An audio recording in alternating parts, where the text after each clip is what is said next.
एक छोटे से गांव में अर्जुन नाम का एक लड़का रहता था। वह बहुत होशियार था, लेकिन उसकी एक बहुत बड़ी कमजोरी थी। वह हर काम को टाल देता था। वह हमेशा कहता, अभी बहुत समय है, कल कर लूंगा। जब उसके दोस्त पढ़ाई करते, वह मोबाइल चलाता। जब उसके माता पिता उसे कुछ नया सीखने के लिए कहते, वह कहता, अभी उम्र ही क्या हुई है। धीरे धीरे यह आदत उसकी जिंदगी का हिस्सा बन गई। एक दिन गांव में एक वृद्ध साधु आए। लोग कहते थे कि उनके पास जीवन का बहुत बड़ा अनुभव है। अर्जुन भी उनसे मिलने पहुंचा। साधु ने मुस्कुराते हुए पूछा, बेटा, तुम्हें जीवन में सबसे अधिक किस चीज की कमी लगती है? अर्जुन ने तुरंत उत्तर दिया, मुझे तो किसी चीज की कमी नहीं लगती। अभी तो पूरी जिंदगी पड़ी है।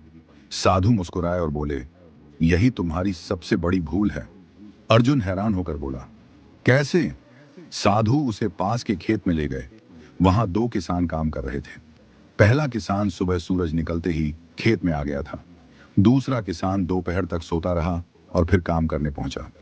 कुछ महीनों बाद पहले किसान की फसल लहलहा रही थी, जबकि दूसरे किसान के खेत में बहुत कम अनाज था। साधु बोले, दोनों के पास एक ही खेत था, एक जैसा मौसम था और बराबर समय भी था। फर्क सिर्फ इतना था कि एक ने समय का सम्मान किया और दूसरे ने उसे बर्बाद किया। अर्जुन चुप हो गया। साधु ने अपनी जेब से सोने का एक सिक्का निकाला और अर्जुन को देते हुए बोले, अगर यह सिक्का खो जाए तो तुम मेहनत करके दूसरा कमा सकते हो, लेकिन यदि 1 घंटा चला जाए तो क्या उसे वापस खरीद सकते हो? अर्जुन ने सिर झुका लिया। साधु बोले, दुनिया की सबसे कीमती चीज सोना नहीं, समय है। क्योंकि सोना वापस मिल सकता है, लेकिन समय कभी लौट कर नहीं आता। उस दिन के बाद भी अर्जुन पूरी तरह नहीं बदला। उसने सोचा कि अभी तो बहुत समय है। कुछ महीनों बाद परीक्षा आ गई। उसके दोस्तों ने पूरे साल मेहनत की थी, लेकिन अर्जुन ने आखिरी दिनों में पढ़ाई शुरू की। परिणाम आया तो उसके सभी दोस्त अच्छे अंकों से पास हो गए और अर्जुन असफल हो गया। उस दिन उसे साधु की बात याद आई, समय कभी लौट कर नहीं आता। अर्जुन बहुत दुखी हुआ। उसने पहली बार महसूस किया कि उसने अपनी असफलता खुद चुनी थी। उसने उसी दिन एक संकल्प लिया कि अब वह समय को कभी बर्बाद नहीं करेगा।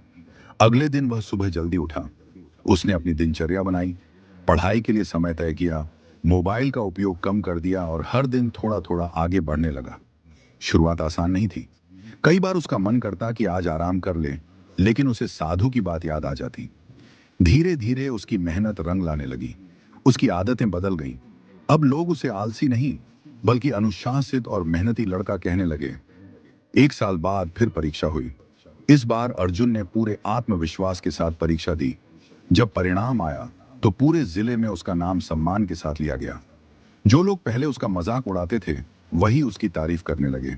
अर्जुन ने मुस्कुराते हुए कहा, मैं पहले भी उतना ही बुद्धिमान था, लेकिन तब मैं समय की कीमत नहीं समझता था। कुछ वर्षों बाद अर्जुन एक सफल अधिकारी बन गया। एक दिन वह उसी गांव लौटा जहां उसने साधु से मुलाकात की थी। उसे पता चला कि साधु अब इस दुनिया में नहीं रहे। अर्जुन उनकी याद में गांव के बच्चों के लिए एक विद्यालय बनवाया। विद्यालय के मुख्य द्वार पर उसने एक वाक्य लिखवाया, समय वह धन है जिसे खर्च तो हर कोई करता है, लेकिन समझदार वही है जो इसे सही जगह निवेश करता है। उस विद्यालय में आने वाले हर बच्चे को समय का महत्व सिखाया जाता था। अर्जुन अक्सर बच्चों से कहता था, अगर तुम रोज सिर्फ 1 घंटा अपने सपनों के लिए निकालोगे, तो कुछ वर्षों बाद वही 1 घंटा तुम्हारी पूरी जिंदगी बदल देगा। उसने उन्हें यह भी बताया कि सफलता अचानक नहीं मिलती, वह हर दिन समय का सही उपयोग करने वालों के कदम चूमती है।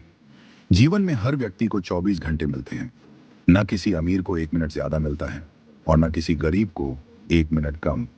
फर्क सिर्फ इतना है कि कोई उन 24 घंटों से इतिहास लिख देता है और कोई उन्हें बिना सोचे समझे गंवा देता है।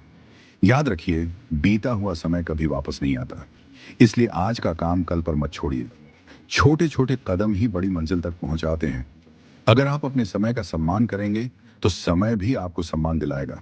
आज लिया गया एक सही निर्णय कल आपकी पूरी जिंदगी बदल सकता है। सीख, मॉरल ऑफ द स्टोरी, समय जीवन की सबसे अनमोल पूंजी है। धन, अवसर और खोई हुई वस्तुएं दोबारा मिल सकती हैं, लेकिन बीता हुआ समय कभी वापस नहीं आता। इसलिए हर दिन, हर घंटे और हर मिनट का सही उपयोग करें।